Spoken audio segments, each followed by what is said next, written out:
নমস্কার বন্ধুরা, আজ আবারও চলে এলাম তোমাদের সাথে আমার লাঞ্চের থালি শেয়ার করতে। তো প্রথমে দেখে নাও, গরম ভাতের সাথে ছিল স্যালাডের জন্য শসা আর কাঁচা লঙ্কা, সাথে রেখেছিলাম আলু মাখা ভাজা লঙ্কা দিয়ে, আর সাথে ছিল ডাঁটা আলু মোরলা মাছ দিয়ে একটা ঝাল বানিয়েছিলাম। আর সাথে ছিল দেখো পেঁয়াজ পোস্ত। বলো তো এই পেঁয়াজ পোস্ত কার কার ফেভারিট? আমার তো খুবই ভালো লাগে পেঁয়াজ পোস্ত দিয়ে গরম ভাত খেতে।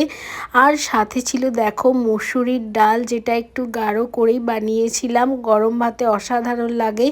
আর সাথে ছিল মাছের ঝাল, যেটা সর্ষে পোস্ত দিয়ে বানিয়েছিলাম। আর ডিম ভাজা খেতে খুবই ইচ্ছে করছিল, তাই জন্য একটা ডিম ভাজাও করে নিলাম।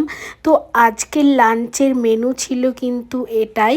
তো লাঞ্চের মেনু সমস্তটাই আমার আজকে খুবই পছন্দের। তো তোমাদের কোনটা পছন্দের এখানে সেটা অবশ্যই কমেন্ট করে জানাবে।